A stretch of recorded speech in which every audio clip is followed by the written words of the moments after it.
अब next topic जो है वो है वेलबींग, ठीक है। वेलबींग के लिए देखिए WHO ने जो है वेलबींग के कॉन्सेप्ट में दो चीज़ें यूज़ की हैं, दो कंपोनेंट यूज़ किए हैं, ऑब्जेक्टिव एंड सब्जेक्टिव।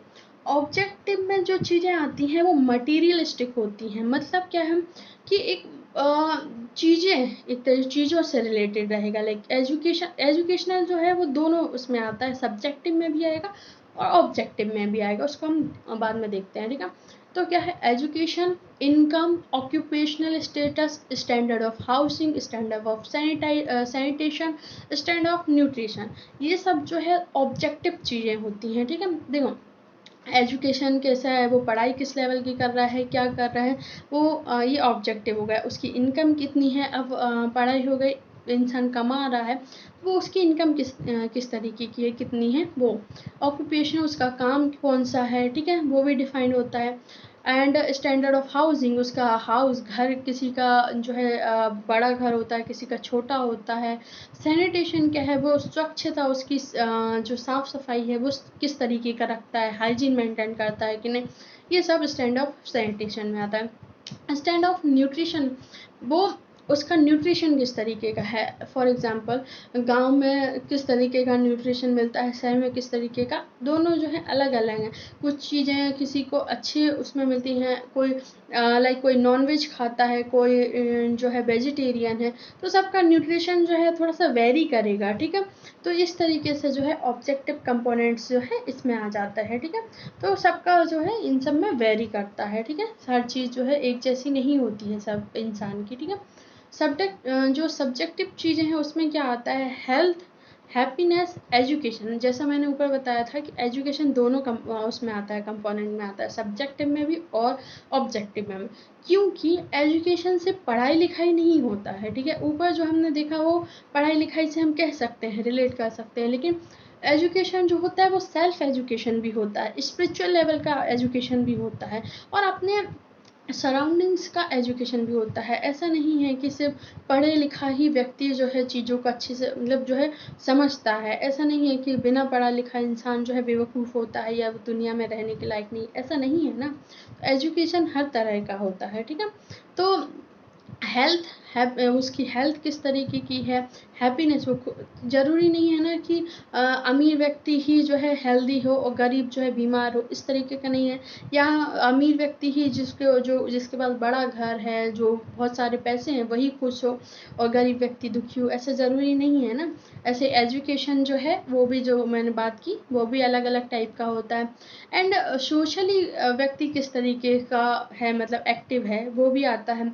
और वो काम के प्रति किस तरीके का जो है उसका फ्रीडम ऑफ एक्शन, ये भी इसमें सब्जेक्टिव चीज़ों में आ जाएगा, ठीक है। तो इनको बस पॉइंट पॉइंट को ही आपको जो है ध्यान रखना है, और जो मैंने बहुत ही सिस्टमेटिक वे में लिखा है कि आपको इजीली जो है याद भी रहे और आप एग्ज़ाम में इसी तरीके से प्रेजेंट कर सकें, ठीक है। नोट्स मेरे इस तरीके से ही होते हैं, आप इस तरीके से एग्ज़ाम में लिख दो तो जो रहेगा वो बेस्ट तरीका है लिखने का, ठीक है। नेक्स्ट जो आता है हमारा, नेक्स्ट टॉपिक है हमारा स्टैंडर्ड ऑफ लिविंग, ठीक है। तो ये जो है, तो नेक्स्ट जो है वो है स्टैंडर्ड ऑफ लिविंग। तो स्टैंडर्ड ऑफ लिविंग जो होता है वो ऑब्जेक्टिव उस पर काम करता है, ठीक है, सब्जेक्टिव पे नहीं जाता। वो जो है कंपोनेंट जो है standard of living objective component पे काम करता है, ठीक है। ये क्या है, मटेरियलिस्टिक चीज़ों के ऊपर ही काम करता है, जैसे कि हम जो है खुश रहने के लिए जैसे पैसे खर्च करते हैं, ठीक है। जैसे आज का स्टैंडर्ड ऑफ लिविंग जो होता है अपनी मॉडर्न लाइफस्टाइल को डिनोट करता है। कैसे, देखिए हम कोई चीज़, फॉर एग्जांपल हम जो है मूवी में गए, मूवी देखने के लिए गए, हमने वहाँ पे पैसे खर्च किए, टिकट लिया, ठीक है, वहाँ पे हम मूवी को हमने एंजॉय किया, ठीक है। तो उसकी जो सर्विस थी वहाँ की, हमने वो एंजॉय की, मतलब जो हमने पैसे खर्च किए वहाँ से हमें जो सर्विस मिली, इन द सेंस मूवी देखी हमने, तो उसको हमने एंजॉय किया। वो एक तरीके से स्टैंड ऑफ लिविंग में आ जाता है, ठीक है। वो सिर्फ उस पर ही सीमित नहीं, वो तो मैंने एग्जाम्पल दिया, उसमें क्या क्या चीज़ें इंक्लूड होती हैं, वो होता है education, employment status, food, dress, house, amusement हो गया, comfort and comfort of modern living, ठीक है। आज की मॉडर्न लाइफस्टाइल कितनी कंफर्टेबल, मतलब कितनी सारी चीज़ें ऐसी आ गई हैं कि लाइफ को बिल्कुल ऐसा एकदम कंफर्टेबल, पर दो साइड हैं इसकी। कंफर्टेबल, जितना कंफर्टेबल हो रहा है अपनी हेल्थ के लिए उतना ही ज़्यादा डेंजरस भी हो रहा है, ठीक है। जिस तरीके से चीज़ें आसानी से हमको मिल रही हैं और हम आसानी से उनको जो है यूज़ कर रहे हैं, उतना ही हमारा फिज़िकल वर्क कम होता जा रहा है, ठीक है। आज बिल्कुल करंट का एग्जांपल लें तो आज जो है हम फेस टू फेस नहीं पढ़ाई कर रहे हैं, जैसे कि हम ऑफलाइन पढ़ाई करते थे, ठीक है। कॉलेज जाते हम चीज़ें करते तो वो अलग हो जाती हैं, और आज हम जो है मोबाइल के थ्रू जो है ऑनलाइन काम कर रहे हैं। तो ये एक इसका अच्छा भी है और इसका वो भी है, हमारी एक्टिवनेस जो है वो थोड़ी कम हो गई है, ठीक है। तो वो हमें वो थोड़ा सा सहना पड़ता है, आगे चल के हमारी उतनी हेल्थ जो है उतनी अच्छी नहीं रहती जितना कि एक्टिवनेस पहले थी। ऐसे ही जो मॉडर्न लाइफस्टाइल है, जैसे कि मशीन्स जितनी ज़्यादा से ज़्यादा आती जा रही हैं उतनी हमारी एक्टिविटीज़ जो है कम होती जा रही है, काम नहीं उतना कर पाते। जैसे फॉर एग्जांपल हम हाथ से कपड़े धोते थे, ठीक है, लेकिन अब वॉशिंग मशीन आ गई तो मशीन से कपड़े धुल जाते हैं, ठीक है। जहाँ पे हमारे 1-2 घंटे लगते थे वहाँ पे हमारा 10-15 मिनट में काम हो जाता है। तो टाइम की भी बचत होती है, मेहनत की भी जो है बचत होती है, तो वो दोनों तरीके से। तो मॉडर्न लाइफस्टाइल जो है उसको ही ये स्टैंडर्ड ऑफ लिविंग में इंक्लूड करते हैं, ठीक है। और इसमें और चीज़ें क्या आती हैं, वो देखो सबका स्टेटस, सबका जो है education, employment status, dress, food सब कुछ वेरी करता है ना। तो वो इसीलिए स्टैंडर्ड ऑफ लिविंग के बारे में बात करें। इसमें क्या है, income and occupational standard of housing, education, recreational and other service जो है ऑल इसमें इंक्लूड होती हैं, ठीक है। जैसे कि सोशियो इकोनॉमिक स्टेटस जो है collectively as an index of standard of living. देखो ये जो है ये कैसे मेज़र किया जाता था, तो इसको हम देखते हैं, ठीक है। जो ये स्टैंडर्ड ऑफ लिविंग है तो इसमें क्या आता है, there are vast inequalities in standard of living of the people in different countries of the world, ठीक है। Degree of different is usually measure through the comparison of per capita.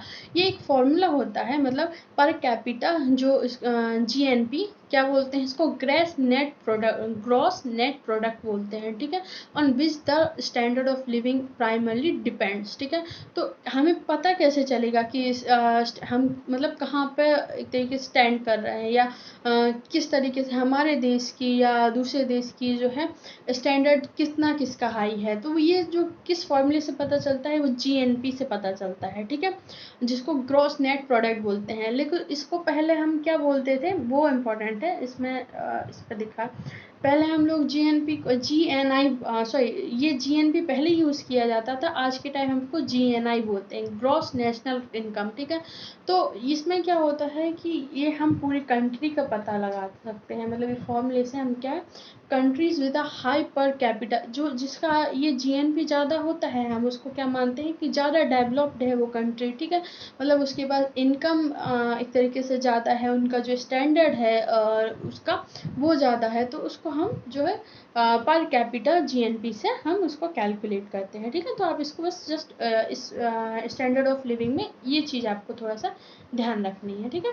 बाकी जो रहेगा नेक्स्ट टॉपिक जो है हम पढ़ते हैं quality of life. Standard of living clear है ना। इसमें स्टैंडर्ड ऑफ लिविंग में हमने क्या पढ़ा, सिर्फ हमने ऑब्जेक्टिव चीज़ों के बारे में जो है इसमें इंक्लूड होती हैं वो चीज़ें, जिसमें हमने देखा educational, employment status, stress, food, ये सब चीज़ें आ गई थी, इनकम वगैरह। और बाकी जो याद करने वाला है वो जीएनपी, और जो आज के टाइम हम उसको टर्म यूज़ कर रहे हैं जीएनआई, ठीक है, ये आपको ध्यान रखना है। नेक्स्ट क्या आता है, क्वालिटी ऑफ लाइफ, ठीक है। क्वालिटी ऑफ लाइफ जो होती है वो सब्जेक्टिव कंपोनेंट पे काम करती है, रिलेट होती है, ठीक है।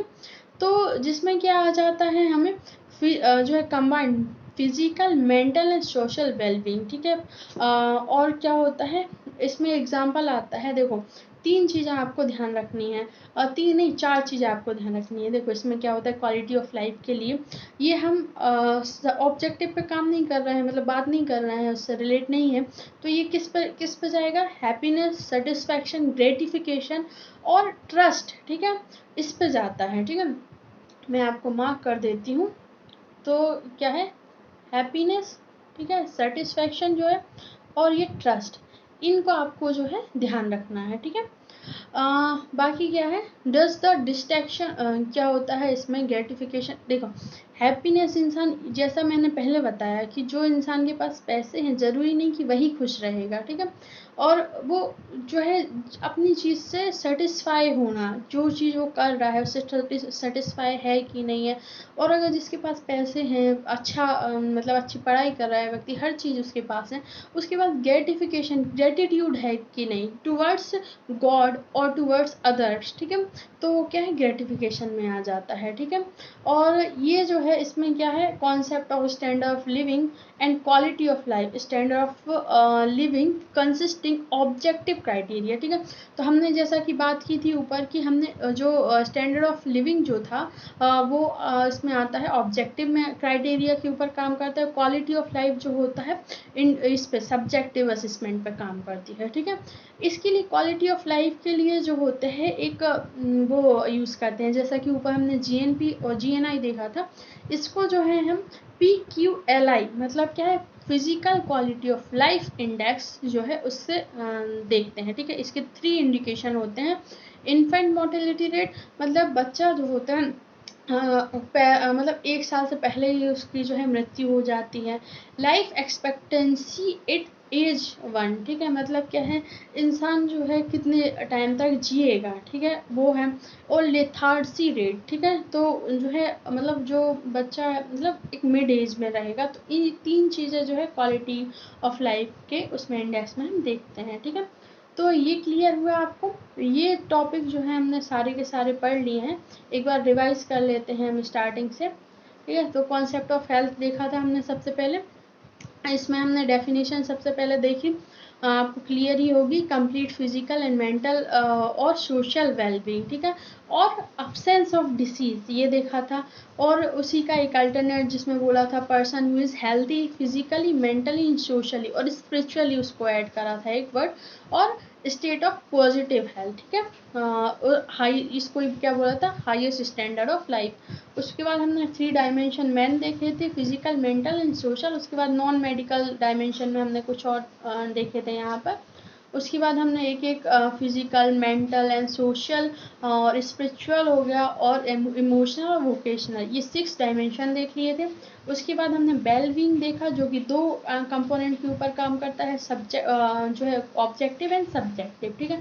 ऑब्जेक्टिव में हमने एजुकेशनल लेवल देखा था, income, occupational status, standard of housing, standard of sanitation, standard of nutrition, ये देखा था। सब्जेक्टिव में हमने जो 5 देखी थी चीज़ें, health, happiness, education, social, intellectual attainment जो था, और फ्रीडम ऑफ एक्शन, ठीक है। नेक्स्ट हमने स्टैंडर्ड ऑफ लिविंग को डिटेल में देखा था, जिसमें मैंने बोला था आपको GNP एंड GNI जो है आपको मेन ध्यान रखना है, ठीक है। बाकी आप उसमें लिख लोगे खुद से। और आज के टाइम पे जो है GNI ही यूज़ होता है, ठीक है, वर्ड, ठीक है, नेशनल लेवल का।